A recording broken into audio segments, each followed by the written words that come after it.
Hello, Vidyarthi Mitro. Hi, dear students. Myself Hilesh sir and welcomes you to my video tutorial where you can learn the easiest way of physics. In this chapter, in this session, we have discussed about the total mechanical energy in a simple harmonic motion. એટલે કે આજે session છે એની અંદર આપણે ચર્ચા કરવાના છીએ સરળ આવર્ત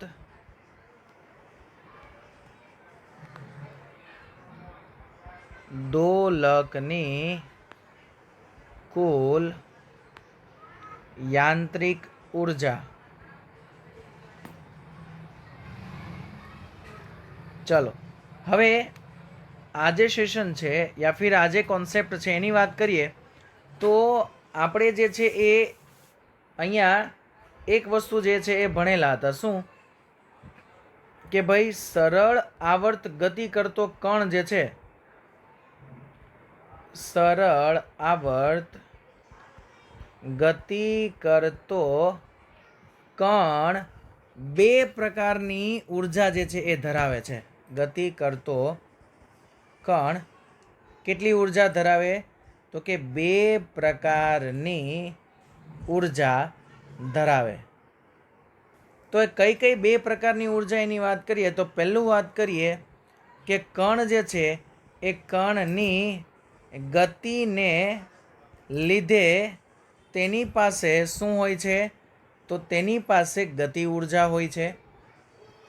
एवी ज रीते बीजी बात करिए तो कण जे छे ए कणना स्थानने कारणे कणना स्थानने लीधे तेनी पासे कई ऊर्जा होय छे स्थिति ऊर्जा। तो एम कोईपण कण जे छे ए पोते ज्यारे सरल आवर्त दोलन गति करतो हशे त्यारे तेनी पासे कुल बे प्रकारनी ऊर्जाओ जे छे ए रहेली होय छे। चलो हवे सरल आवर्त गति माटे गति ऊर्जा केटली स्थिति ऊर्जा केटली एना विशेनी वात करीए। चलो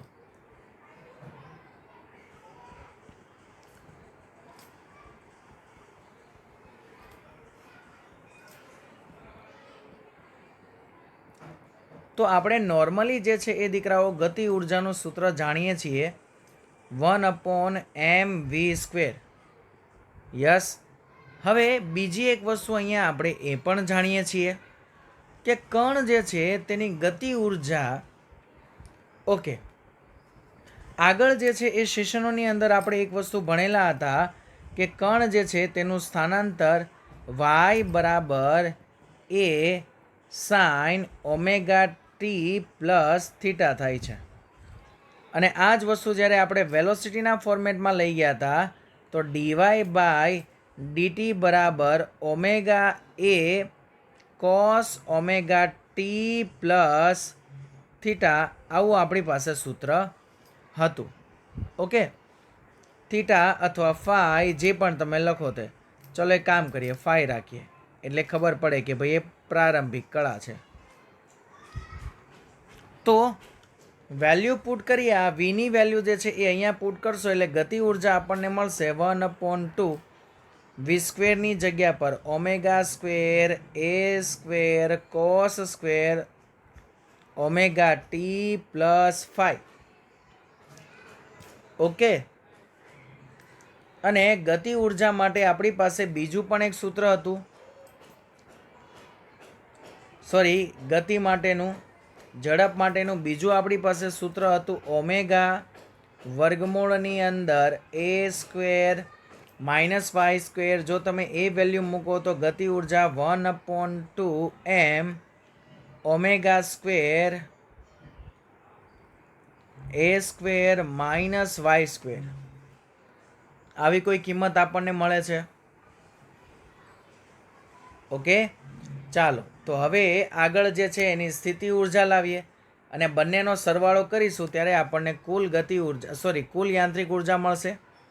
तो अहीं आपणने एक वस्तु खबर ज छे के सरल आवर्त गति करतो जे कण छे ए गति करतो कण पर अथवा तो गति करता कणमां कयुं बळ उद्भवतुं होय छे? पुनः स्थापक बळ जे छे ते उद्भवतुं होय छे। કે જે કેટલું હશે તો કે KF બરાબર માઇનસ KY જેટલું પુનઃસ્થાપક બળ અહીંયા જે છે એ ઉદ્ભવતું હોય છે. તો આપણને એક વસ્તુ એ પણ ખબર છે કે સ્પ્રિંગ જે છે તો સ્પ્રિંગમાં જે સ્થિતિ ઉર્જા ઉદ્ભવે છે તે સ્થિતિ ઉર્જાનું સૂત્ર પણ દીકરાઓ આપણી પાસે છે. એ જ સૂત્ર આપણે અહીંયા એપ્લાય કરવાનું છે. તો સ્પ્રિંગની સ્થિતિ ઉર્જા U બરાબર 1/2 KY સ્ક્વેર થાય, જ્યાં Y એટલે કે સ્થાનાંતર. તો કિંમત મૂકો તો જવાબ આવ્યો 1/2 K S square sine square omega T plus 5. Result number 2 ઉપર જે આપણને સૂત્ર મળેલું છે એને કહી દઈએ રિઝલ્ટ નંબર 1. તો આપણી પાસે 2 રિઝલ્ટો જે છે એ આવી ગયેલા છે અને બંને રિઝલ્ટો પરથી આપણને જે છે એ ફાઇનલ ઓપ્શન મળવાપાત્ર છે. તો હવે આપણે જે છે એ શું કરવી છે, SHM જે છે એની કુલ યાંત્રિક ઉર્જા જોઈએ છે. તો SHMની જે કુલ યાંત્રિક ઉર્જા થશે એ કેટલી થશે એની વાત કરીએ. તો કુલ આંતરિક ઉર્જા E બરાબર kinetic energy plus potential energy થાય, એટલે કે ગતિ ઉર્જા પ્લસ સ્થિતિ ઉર્જા જેટલી. તો સર ગતિ ઉર્જા થાય 1/2 mv સ્ક્વેર, સ્થિતિ ઉર્જા થાય 1/2 KY સ્ક્વેર. તો ઉપર જે છે એ સિમ્પલ હાર્મોનિક મોશન માટે આપણે વેલ્યુ લાવ્યા અહીંયા 1/2 mv સ્ક્વેરની જગ્યા પર મૂકીએ omega square A square minus Y square અને પ્લસ અહીંયા વેલ્યુ મૂકીએ 1/2 K is equal two M omega square થાય, જે આપણને લોકોને ખ્યાલ છે. Okay, omega square is equal two K/M થશે. આ વસ્તુ આપણે ઓલરેડી આગળ ભણી ચૂકેલા હતા, તો એ વસ્તુનો આપણને ખ્યાલ જ છે. ચલો હવે આનું સોલ્યુશન કરીએ. તો અહીંયાથી 1/ઓમેગા સ્ક્વેરને અંદર ગુણીએ તો 1/2 M omega square A square minus 1/2 M omega square Y square plus 1/2 M omega square Y square. તો omega square Y square plus અને minus cancel, then final answer આવ્યો આપણો 1/2 M omega square A square. તો આ જે છે એ આપણને કુલ જે છે એ આપણી યાંત્રિક ઉર્જા મળી. શાના માટે? સિમ્પલ હાર્મોનિક મોશનની કુલ ઉર્જાની જે વેલ્યુ મળે છે આપણને, તે આવી કોઈ કિંમત જે છે એ આપણને યાંત્રિક ઉર્જા માટે મળે છે. તો અહીંયાથી એક વસ્તુ જે છે એ તમે જોઈ શકો છો કે જે કુલ ઉર્જા છે, આપણું જે સૂત્ર આવ્યું એ સૂત્ર પરથી જો આપણે ચર્ચા કરીએ તો શું કરી શકીએ કે SHMની કુલ જે યાંત્રિક ઉર્જા છે તે યાંત્રિક ઉર્જા T અને Y પર આધારિત નથી, કેમ કે અહીંયા જુઓ તો ઓમેગા ટી પ્લસ થીટા કંઈ આવતું નથી, પ્લસ વાયની વેલ્યુ પણ કંઈ આવતું નથી. ઓકે, પણ હા એક વસ્તુ અહીંયાથી આપણને હવે ખબર પડી કે જે યાંત્રિક ઉર્જા છે, યાદ રાખજો કે યાંત્રિક ઉર્જા જે છે તે કંપ વિસ્તારના વર્ગના સમપ્રમાણમાં છે. એની વેલ્યુ શું થાય? એ એટલે કંપ વિસ્તાર. તો કંપ વિસ્તારનો વર્ગ જે છે તેના સમપ્રમાણમાં છે. તો સરળ આવર્ત દોલન ગતિ જે છે એના માટે જો આપણે ગ્રાફ ડ્રો કરવો હોય તો આપણે કેવો ગ્રાફ ડ્રો કરી શકીએ? તો બહુ ઇઝી છે દીકરાઓ, સરળ આવર્ત ગતિ જે છે એના ગ્રાફ માટેની વાત. Okay, just second. ચલો એ ગ્રાફ જે છે એ આપણી પાસે ઓલરેડી છે, તો આપણે ત્યાંથી જ ઉઠાવી લઈએ ગ્રાફ. અહીંયા રહ્યો.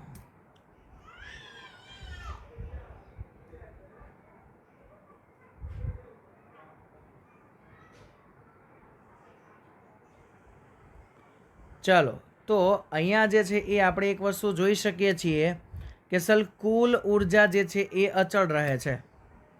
તો અહીંયા જે છે તમે જુઓ ઉપર જે છે y અક્ષ પર ઉર્જા છે અને x અક્ષ ઉપર જે છે એ અંતર છે.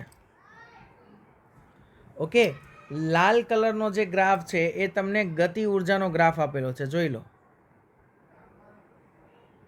અને બ્લુ કલરનો જે ગ્રાફ છે તે તમને સ્થિતિ ઉર્જા માટેનો ગ્રાફ જે છે એ આપવામાં આવેલો છે.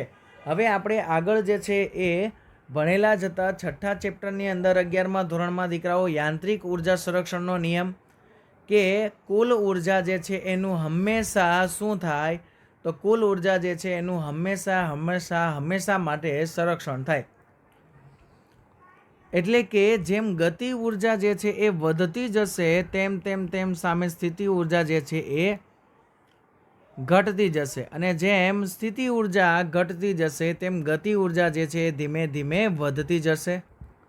ચલો, તો એક ઉર્જા વધે, એક ઉર્જા ઘટે, એક ઉર્જા વધે, એક ઉર્જા ઘટે, જેના કારણે હંમેશા કુલ ઉર્જાનો સરવાળો યા ફિર કુલ ઉર્જા જે છે એ કેવી રહે છે, અચળ રહે છે. જો અહીંયા તમે જોઈ શકો છો કે જે સમયે આ જે ગ્રાફ છે રેડ કલરનો એ ગતિ ઉર્જાનો ગ્રાફ છે. તો જે સમયે ગતિ ઉર્જા જે છે એ 0 હતી તે જ સમયે તમે અહીંયા જોઈ શકો છો ઉપરનો જે ગ્રાફ છે એ સ્થિતિ ઉર્જાનો ગ્રાફ છે, ગ્રીન કલરનો જે છે તે. તો જ્યારે ગતિ ઉર્જા 0 છે ત્યારે સ્થિતિ ઉર્જા મહત્તમ છે. હવે જે સમયે અહીંયા તમે જોઈ શકો છો કે અહીંયા ગતિ ઉર્જા જે છે એ મેક્સિમમ બની જાય છે તે સમયે અહીંયા જે છે એ સ્થિતિ ઉર્જા થઈ જાય છે મિનિમમ, એટલે કે 0. હવે ફરી પાછા આગળ જઈએ તો અહીંયા જે છે એ ગતિ ઉર્જા ફરી પાછી જે છે એ 0 થઈ ગઈ, તો તે સમયે સ્થિતિ ઉર્જા જે છે એ અહીંયા થઈ ગઈ મેક્સિમમ. તો ગતિ ઉર્જા અને સ્થિતિ ઉર્જા કન્ટિન્યુઅસલી વધઘટ થયા રાખે છે, અને કોઈ એક પોઈન્ટ એવો આવશે કે જે પોઈન્ટ પર ગતિ ઉર્જા અને સ્થિતિ ઉર્જા જે છે એ બંને કેવી થઈ જશે, ઇક્વલ થઈ જશે. તો આ જે પોઈન્ટ છે કે જે પોઈન્ટ ઉપર ગતિ ઉર્જા અને સ્થિતિ ઉર્જા બંને કેવી થઈ જાય છે, ઇક્વલ થઈ જાય છે. તો અહીંયા આપણે ચર્ચા હવે એ કરીએ કે કયા બિંદુએ ગતિ ઉર્જા મહત્તમ હોય, કયા બિંદુએ સ્થિતિ ઉર્જા મહત્તમ હોય, તેના વિશેની વાત કરીએ. ઓકે, ચલો તો મધ્યમાન સ્થિતિની વાત કરીએ. ઓકે, મધ્યમાન સ્થિતિએ y બરાબર શું થઈ જાય, ચલો અહીંયા હું લખું છું કે મધ્યમાન સ્થાને y બરાબર 0 થઈ જાય. તો જો y ની વેલ્યુ જે છે એ 0 થઈ જશે તે વખતે વાત કરીએ તો જો y 0, તો આપણી પાસે અહીંયા જે છે એ સૂત્રો લખીએ. ચલો, ગતિ ઉર્જાનું સૂત્ર શું આવ્યું, 1/2m omega square a square minus y square, અને સ્થિતિ ઉર્જાનું સૂત્ર શું આવ્યું, u બરાબર m omega square y square. તો જો y ની વેલ્યુ 0 થઈ જાય તો તે સમયે u ની વેલ્યુ પણ કેવી થઈ જાય, મિનિમમ, એટલે કે u ની વેલ્યુ જે છે એ કેવી થઈ જાય છે, 0 થઈ જાય છે. હવે u ની વેલ્યુ 0 થઈ જાય તો તે સમયે વાત કરીએ તો k ની વેલ્યુ મેક્સિમમ થવી જોઈએ. તો જો અહીંયા તમે આન્સર મૂકો તો k ની વેલ્યુ તમે m omega square a square મળે, જો y સ્ક્વેર યા ફિર y ની વેલ્યુ 0 થઈ જાય તો મધ્યમાન સ્થાને આપણને મહત્તમ ઉર્જા જે છે એ ગતિ ઉર્જાના સ્વરૂપે મળશે, અને જે સ્થિતિ ઉર્જાના સ્વરૂપે આપણને સૌથી ઓછી એટલે કે ન્યૂનતમ ઉર્જા મળશે. તો એનો મિનિંગ એવો થઈ ગયો કે મધ્યમાન સ્થાને સંપૂર્ણપણે સ્થિતિ ઉર્જાનું રૂપાંતરણ જે છે એ ગતિ ઉર્જામાં થઈ જાય છે. હવે મહત્તમ સ્થાનાંતર પર વાત કરીએ કે સ્થાનાંતર જે છે એ મહત્તમ હોય ત્યારે શું થશે, તો મહત્તમ સ્થાને એટલે કે y બરાબર plus or minus A value મૂકીએ આપણે ત્યારે, તો plus or minus A value જ્યારે આપણે મૂકીએ ત્યારે આપણને u ની વેલ્યુ જે છે એ મેક્સિમમ મળે, જે મળશે 1/2 ka સ્ક્વેર જેટલી. જ્યારે ગતિ ઉર્જાની અહીંયા વાત કરીએ તો ગતિ ઉર્જા જે છે એ મિનિમમ થઈ જાય છે અને એ મળે છે આપણને 0 જેટલી.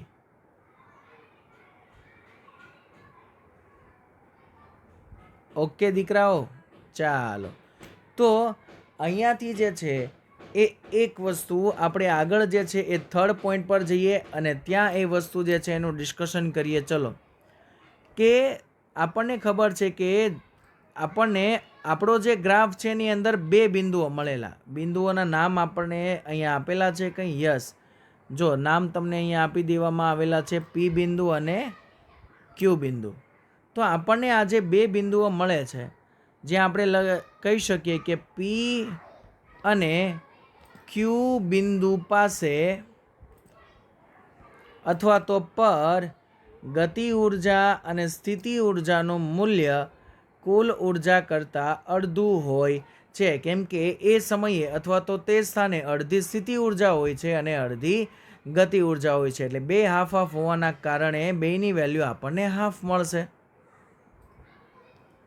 અને પી બિંદુ અને ક્યુ બિંદુ જે છે, જો એના આપણે યામો વિશેની વાત કરીએ તો તમને ગ્રાફ પરથી જ જે છે એ દીકરાઓ તમે જોઈ શકો છો કે ક્યાં આ જે વેલ્યુ છે એ આપણને માઇનસ અથવા તો ક્યાં આ જે વેલ્યુ છે એ આપણને હાફ મળશે. તે તો ગતિ ઉર્જા અને સ્થિતિ ઉર્જાની વેલ્યુ હાફ ક્યારે મળે, જો એની આપણે સાબિતી લાવવી હોય તો બહુ ઇઝીલી જે છે એ આપણે સાબિતી લાવી શકીએ છીએ કે ચલો ગતિ ઉર્જા કે બરાબર 1/2 ઓફ ટોટલ એનર્જી. તો ગતિ ઉર્જા મળી 1/2 m omega square a square minus y square is equal to કુલ ઉર્જા મળી 1/2 ઇન્ટુ 1/2 કે એ સ્ક્વેર ઓમેગા સ્ક્વેર. આવું આપણી પાસે કુલ ઉર્જાનું સૂત્ર હતું. દીકરાઓ તમે અહીંયા ઉપર જે છે એ જોઈ શકો છો. જો 1/2 m omega square a square આ કુલ ઉર્જા હતી અને ગતિ ઉર્જા જે છે એની આપણને વેલ્યુ કંઈ મળતી હતી. તો અહીંયાથી આપણે લાવી શકીએ કે આપણી પાસે આ જે યામો બનશે તે કયા કયા બનશે. ઓકે, ચલો તો અહીંયાથી 1/2 કટ એમ ઓમેગા સ્ક્વેર જે છે ઓમેગા સ્ક્વેર કટ, સોરી એમ કટ નહીં થાય. હવે બીજી કોઈ વેલ્યુ કટ થાય એવું છે નહીં. તો અહીંયા બચ્યું એમ a square minus y square બરાબર 1/2 કે એ સ્ક્વેર. ચલો તો આ એમ સ્ક્વેર જે છે એ સ્ક્વેર એને અંદર એપ્લાય કરીએ અને આપણી કિંમતો જે છે એ કેટલી મળે છે એ કિંમતો લાવવાની આપણે ટ્રાય કરીએ. ઓકે, તો અહીંયા જે છે એ કેની વેલ્યુ તમે એમ ઓમેગા સ્ક્વેર મૂકી શકો. ચલો તો અહીંયા જે છે એ આપણી પાસે આન્સર આવ્યો m a square minus y square is equal to 1/2 m omega square a square. Okay, just second, આ ફાઇનલ આન્સર જ આપણો લગભગ 1/2 m omega square a square જ મળતો હતો. મેં કે સ્ક્વેરના ફોર્મમાં લખી દીધું. Yes, m omega square a square જ મળે છે, કે સ્ક્વેર નહીં. ચલો તો આ વેલ્યુ મળતી હતી આપણને એમ ઓમેગા સ્ક્વેર એ સ્ક્વેર. તો એમ ઓમેગા સ્ક્વેર અહીંયાથી કટ. તો અહીંયા ખાલી બાકી બચ્યું 1/2 એ સ્ક્વેર અને અહીંયા બાકી બચ્યું એ સ્ક્વેર માઇનસ વાય સ્ક્વેર. તો એ સ્ક્વેર એઝ ઇટ ઇઝ રહેવા દો, માઇનસ 1/2 એ સ્ક્વેરને આ બાજુ લઈ લો અને વાય સ્ક્વેરને કરતાં બનાવી દો, કેમ કે આપણે વાયની વેલ્યુ લાવવાની છે અને જવાબ એ લાવવાનો છે કે કયા સ્થાને આપણને ગતિ ઉર્જા અને સ્થિતિ ઉર્જાની વેલ્યુ જે છે તે હાફ હાફ મળશે તે. ઓકે, ચલો તો અહીંયા 1માંથી 1/2 જશે એટલે આન્સર આવશે 1/2 a square is equal to y square. બંને બાજુ જે છે એ વર્ગમૂળ લેશો તો આન્સર આવશે 1/√2 પ્લસ ઓર માઇનસ એ. તો વાયની વેલ્યુ જે છે એના માટેની વાત કરીએ તો વાય જે છે એ પ્લસ a/√2 અને ઊંચાઈ, યસ વાયની વેલ્યુ જે છે એ એનર્જી વાઇઝ આપણે વાત કરીએ તો એ ઉપર તો એનર્જી હતી કે જેના માટે આપણે ઉર્જા જે છે તો હાફ થઈ જતી હતી. તો વાય આમ જે છે એ આપણને પ્લસ a/√2 અને માઇનસ a/√2 ઇન્ટુ e/2 આપણને મળે કે જે સમયે સ્થિતિ ઉર્જા અને ગતિ ઉર્જા જે છે એ બંને કેવી થઈ જાય, સમાન થઈ જાય. તો આ વસ્તુ જે છે એ દીકરાઓ આપણા માટે થોડું ઇમ્પોર્ટન્ટ છે. તો આ વસ્તુને જે છે એ યાદ રાખવું એ આપણા માટે કમ્પલસરી છે. ક્લિયર? તો અહીંયા જે છે એ દીકરાઓ આપણી ગતિ ઉર્જા અને સ્થિતિ ઉર્જા વિશેનો ખ્યાલ જે છે થાય છે કમ્પ્લીટ. તો નેક્સ્ટ જે સેશન છે એની અંદર હવે આપણે ચર્ચાઓ કરીશું કે સિમ્પલ હાર્મોનિક મોશન કરતાં એટલે કે સરળ આવર્ત ગતિ કરતાં જે તંત્ર છે આપણી પાસે તે તંત્ર વિશેની વાત કરીશું, જેમાં આપણે તંત્ર એક જ અહીંયા ભણવાનું છે કે જે આપણું તંત્ર છે સાદું લોલક, જે આપણે નેક્સ્ટ જે સેશન છે એની અંદર વાત કરીશું. ઓકે દીકરાઓ, so bye, take care, see you soon, stay healthy and stay happy બચ્ચા પાર્ટી. Bye by.